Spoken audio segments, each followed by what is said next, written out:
ధూళినైన నన్ను దూతగా నిలిపావు. ఎన్నికలేని నన్ను ఏలికగా చేశావు. ధూళినైన నన్ను దూతగా నిలిపావు. ఎన్నికలేని నన్ను ఏలికగా చేశావు. భూమి విరిగి ఫలమిచ్చెను, మేఘమిరిగి వర్షమొచ్చెను. రొట్టె విరిగి వృద్ధి చెందెను, నన్ను విరిచి వాడుకోమయ్యా.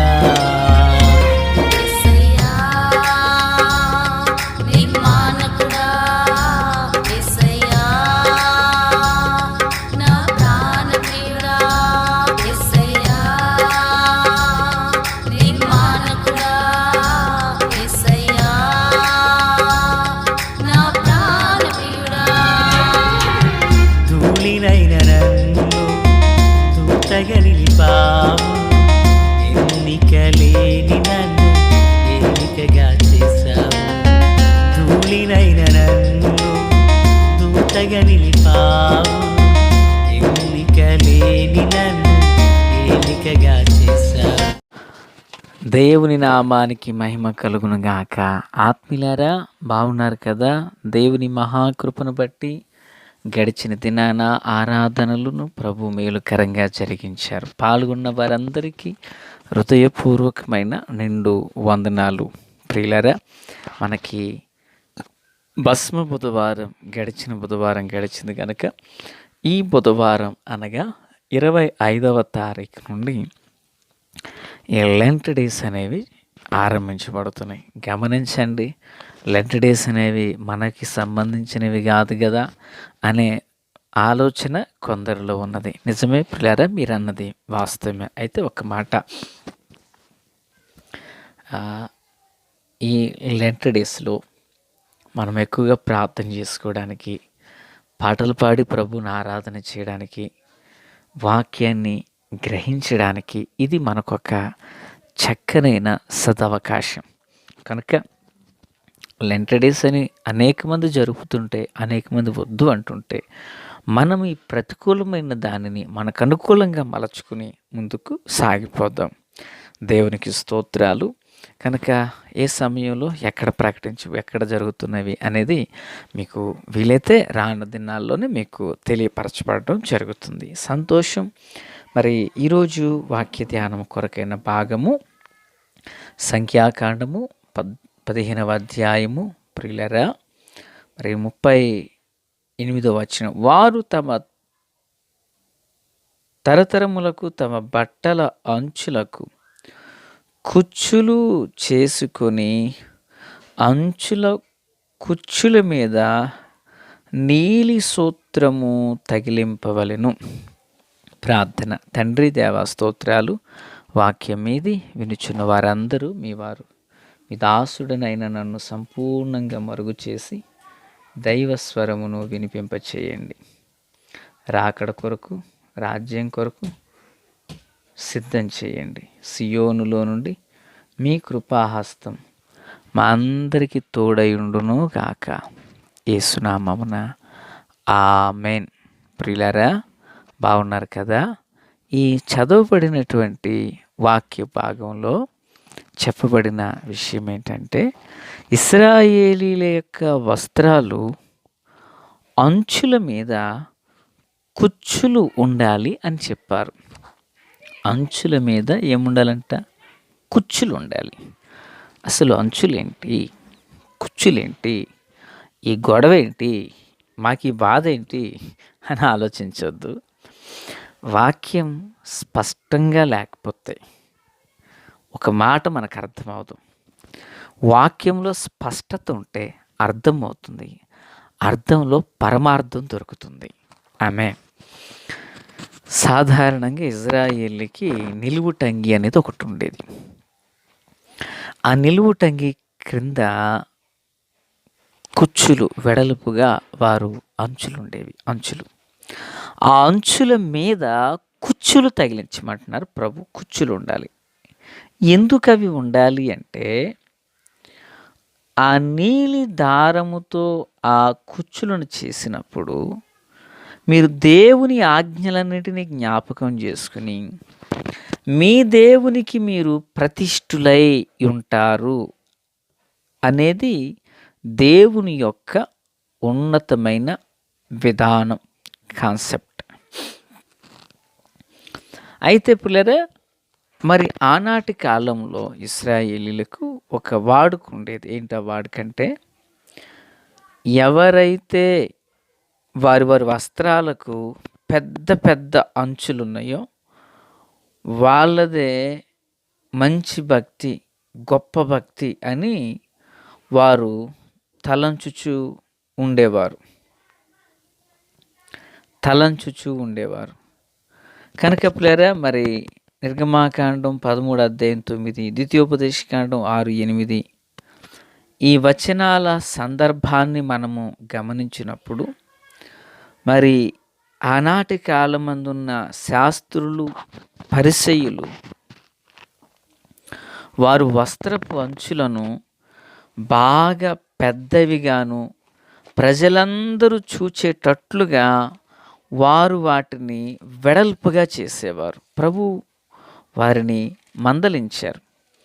అంటే ఈ కుచ్చు అంచు అనేది ఎందుకొరకు అంటే దేవుని ఆజ్ఞలను పాటించడానికి. అది మత్తయి సువార్త 23:5 మనుషులకు కనబడు నిమిత్తము తమ పనులన్నీ చేయుదురు, తమ రక్షరేకులు వెడల్పుగాను తమ చెంగులు పెద్దవిగాను చేయుదురు, విందులలో అగ్రస్థానములను, సమాజ మందిరములలో అగ్రపీఠములను, సంత వీధులలో వందనములను మనుష్యుల చేత బోధకులని పిలిపించబోటయు వీళ్ళు కోరుతూ ఉంటారు.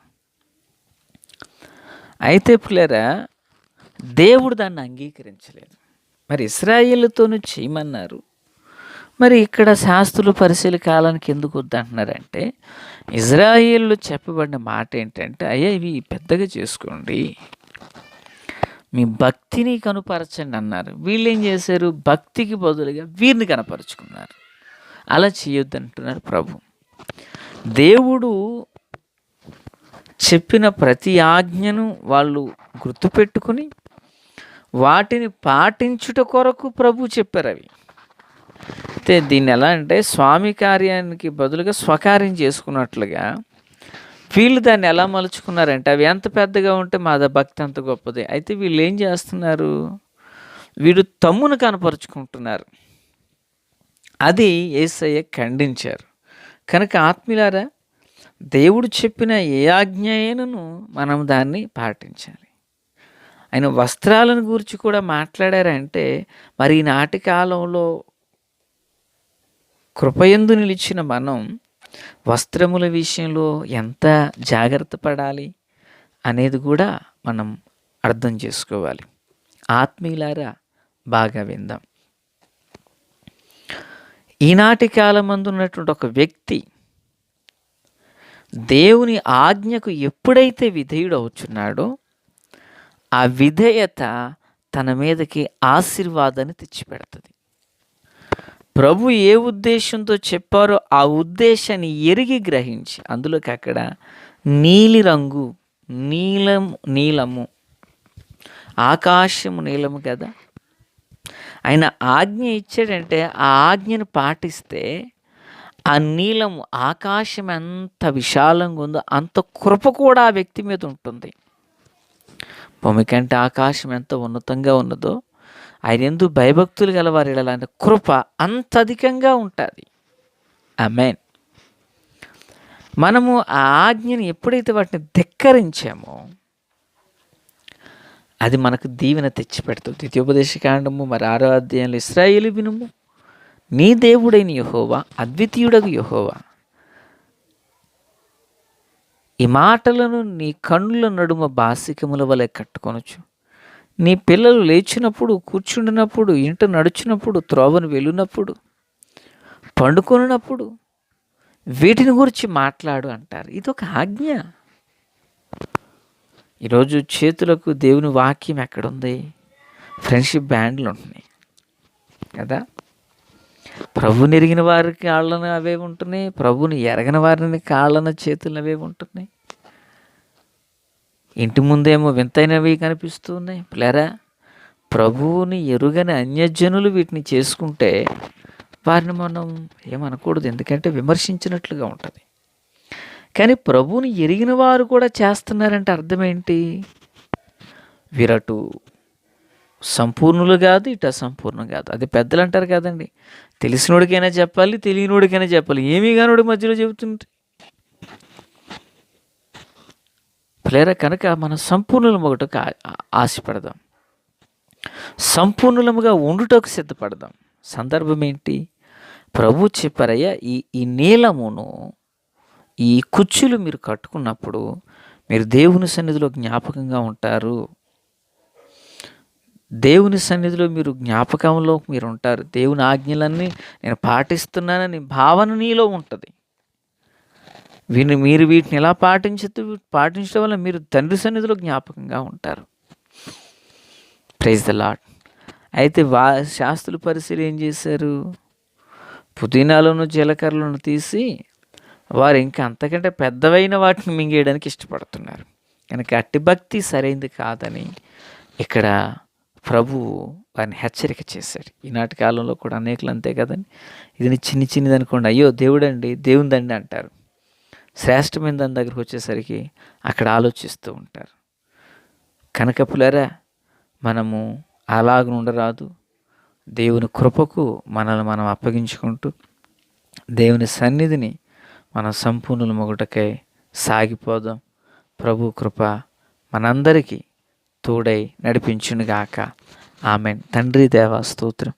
వాక్యం అందరి హృదయాల్లో ఫలభరితం చేసి మేలుతో నింపండి. దినచర్య అంతటిలో తోడై ఉండండి. క్రీస్తు యేసునందైన కృపా మాధైశ్వర్యములు ప్రతి అక్రత అవసరాలన్నీ తీర్చండి, మేలుకరంగా మార్చండి. ఆమెన్. Praise the lord.